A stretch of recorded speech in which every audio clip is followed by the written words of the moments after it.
Hola amigos, ¿qué tal? Stuart here from Spain Speaks with an update video today. I'll have a bit of a chat about what's going on here in Spain, and I'll answer a few of the comments that were left in yesterday's video, so let's go. Now, I've just done some shopping at the local Aldi, needed to pick up a few things, and going to head to another supermarket now, because Aldi, as we know, doesn't stock a lot of brand products, so you can't really find them in Aldi, unfortunately. So I'm going to have to head to another supermarket to try and find some things that I wasn't able to get there. But anyway, now what's happening here in Spain? Yesterday we celebrated the 2-year anniversary of the first case of the pandemic here in Spain.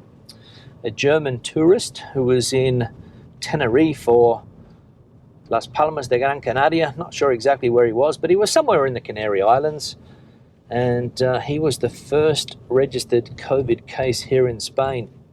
And at the time, the 31st of January 2020, the authorities weren't all that worried, let's say. I remember the health experts came out on the television saying that we'll get a few cases, we won't get too many. I think we'll be able to control the coronavirus, as it was known back then. And the Spanish population, I don't think, was all that worried.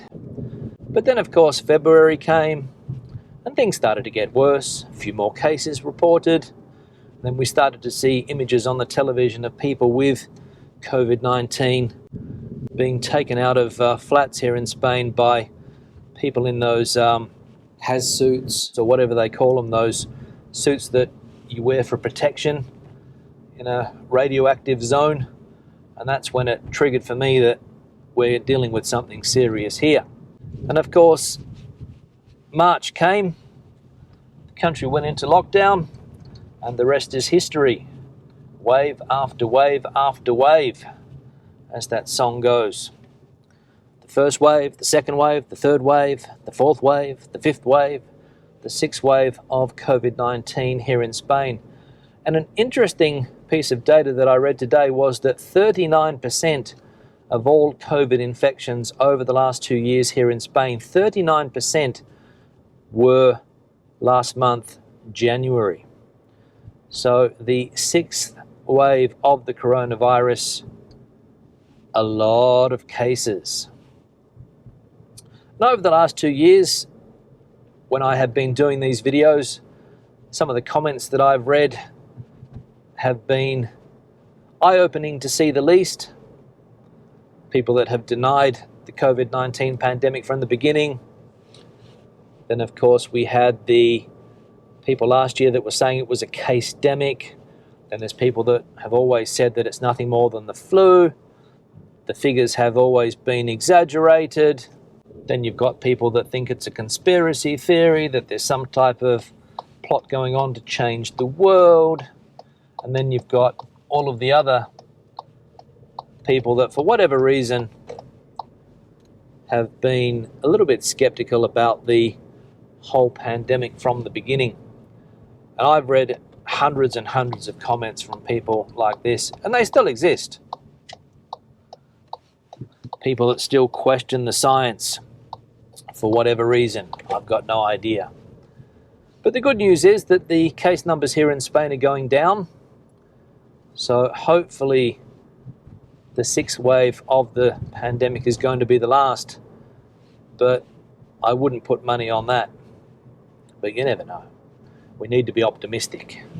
Now, I opened yesterday's video with an article about the former king of Spain, Juan Carlos, and him saying that he wants to come back to Spain, that he's sick of his time in Abu Dhabi, and he'll come back to Spain when the time is right, and the impact on his son's monarchy, or the current monarchy here in Spain, won't be affected too much, because as we know, Juan Carlos has been a little bit controversial over the last few years.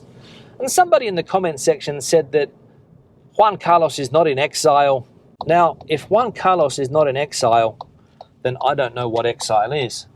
Because one thing I'm certain of is that he's not in Abu Dhabi on a holiday and he hasn't been on a holiday for the last 18 months or however long he has been there. He left the country because I think he was advised to do so because of the current government that we have here, the Podemos government and the Socialist Coalition. And I think he was worried, and rightly so, that they were going to try to prosecute him for various irregularities over the years as to how he amassed such a fortune. So although it's not an official exile, it's not like a dictator that's gone into exile, an African dictator that's gone into exile in Switzerland. So the official line is that maybe he's visiting friends, I don't know. But that person who said yesterday that he's not in exile, I think needs to really check what an exile means. Because in my humble opinion, there is no doubt that he is not in Spain at the moment because of the political situation surrounding him. But anyway, people can think whatever they want. And the last thing I'm going to talk about today, it's only a short video, is that the criteria to enter the country is apparently changing. People that are looking to come into Spain on holiday. I think before you needed to get a rapid antigen test, a RAT test, 72 hours before arrival. And I think they have changed the criteria now, and it's come down to 24 hours. So 24 hours prior to arriving in Spain, you need to have one of these negative tests on top of your vaccination certificate, of course, if you're coming from outside the European Union. So that is a change. Now, whether or not people are still considering Spain as a holiday destination in 2022, I don't know. The government is optimistic that 2022 is going to be a bumper year for tourism, but they said that in 2020 and in 2021. So time will tell if 2022 is a good year or not for tourism in this country. And that's the question, as I said. Are people still interested in coming to Spain, given all of the requirements that people need to get in? We saw last week that some people in the UK were unhappy that teenagers weren't allowed to come here unvaccinated, so people with unvaccinated teenagers are looking for another holiday destination. They said in the article that I read in the Telegraph that maybe going to the Caribbean or Miami or somewhere like that, but they're not planning on coming to Europe, Spain, France or Italy because of the requirements. That's what they say. So we'll wait and see if 2022 is a good year for Spanish tourism or not. So I'll start to wrap the video up. Questions and comments, please leave them in the section below. Debate the video out as you normally do. Give it a thumbs up if you liked it, thumbs down if you didn't. I'll see you in tomorrow's video. Hasta luego.